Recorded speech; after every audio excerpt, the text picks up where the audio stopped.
Pinagtibay po ng Department of Labor and Employment ang March 2010 desisyon nito na pumapabor sa pag-layoff ng Philippine Airlines sa may 3,000 empleyado dahil sa cost-cutting measures.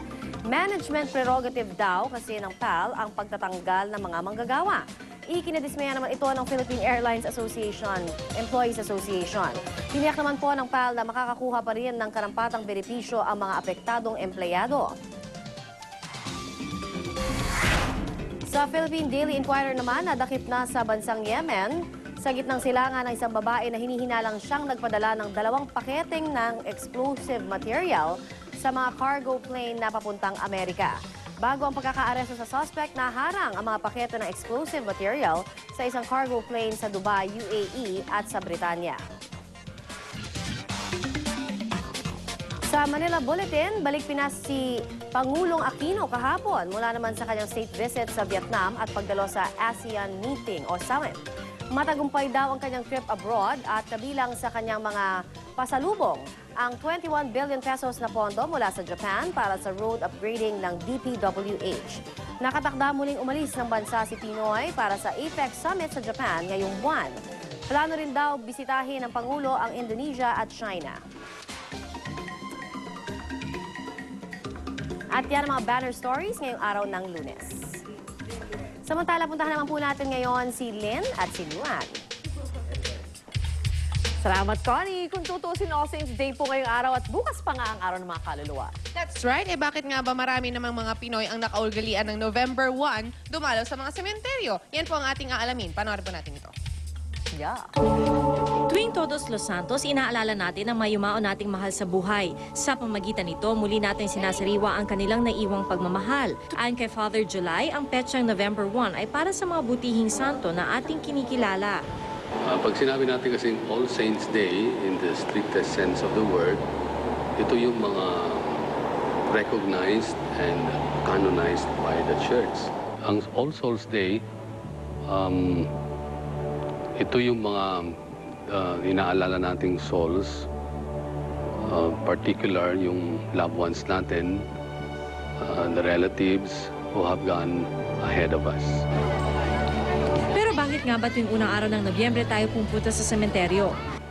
Yung Filipino culture natin at tradisyon na kung saan yung bispera na tinatawag natin, doon mismo nagtitipon ng mga tao. Ayon pa kay Father July, ang Undas ay araw din ng pagpapaalala sa ating lahat na ang kamatayan ay bahagi ng pagiging tao. Pagpapakilalan sa atin at pagtanggap ng katotohanan na that death is a reality. At bago pa man tayo dumalaw sa puntod ng ating mga kamag-anak, etong ilang mahalagang bagay na dapat nating tandaan. Igalang natin yung mga kapatid nating sumakamilang buhay na. At bago tayo pumupunta sa sementeryo o Campo Santo, sa pagpaalala sa kanila, pagdarasal para sa kanila, at paghingi na rin ng tulong nila na tayo katulad nila na nasa harap na ng Diyos. Kaya ngayong Undas, patuloy natin gunitain ang kabutihan ng ating mga mahal na pumanaw. Atin silang ipanalangin at huwag iwaglit sa isipan dahil minsan silang naging bahagi ng ating buhay. Alright, naka-full alert na nga ang mga otoridad, lalo na yung sa mga sementeryo para paalala lang, mahalaga rin po tayo mismo naka-alerto. That's right. At ngayon nga po ay napakaraming nagkalat na gustong manamantala sa mga sementeryo. Ang mga modus nila tuwing Undas, narito po.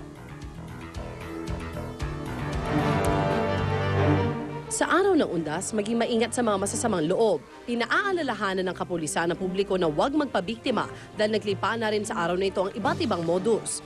Una riyan ang akyat bahay gang na sasamantalihin ng pagnanakaw habang walang tao o bantay sa mga kabahayan. Nakita po nila umalis po yung may-ari ng bahay. Talagang aakyatin po nila yan at sisirain po kung ano maaari.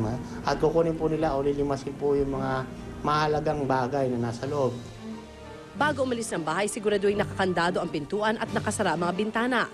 Itagubilin din ito sa pinagkakatiwalaang kapitbahay o kasambahay. Iligpit din ang mga mahalagang bagay sa loob at labas ng bahay. Kali po may mga importante tayong mga bagay, katulad ng alahas, mga cash sa loob ng bahay natin. Kung maaari po, deposito na lang natin sa bangko yan. Ingat din sa modus ng mga mandurukot at salisigang. Iba-iba ang kanilang estilo, pero ang pakay ay pagnakawan kayo sa loob ng sementeryo. Kaya bago pa man sila makapang-isa, Kung maaari nga po, maging simple lang po tayo. huwag magdala ng malaking pera at mahalagang gamit. Huwag ding magsuot ng alahas na mainit sa mata ng mga halang ang bituka. Kung magdadala ng sasakyan sa pagpunta sa sementeryo, ipark ito sa ligtas na lugar. Sa ganitong panahon kasi naglipa na rin ang mga bukas kotse gang. Kaya maaari po nilang basagin po yung salamin ng kotse nyo at kunin po yung malaga o importanteng bagay. Tandaan, isumbong agad sa otoridad ang mga kadudadudang pagkilos. Maging aliso sa kapaligiran. Laging mag-ingat. Huwag magpabiktima sa mga modus ngayong undas. Alright, balikan na po natin ngayon ang Manila South Cemetery kung saan marami nating kababayan na maagang nagsidatingan ngayong November 1. Sila po ang kakamustahin sa atin ni Susan Enriquez. Mother Susan?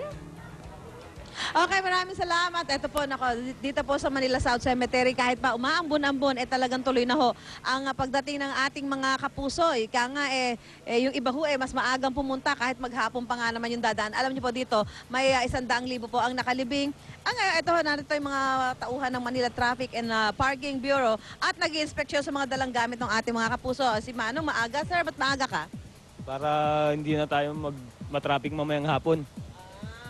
Hanggang anong oras ka po mananatili dito?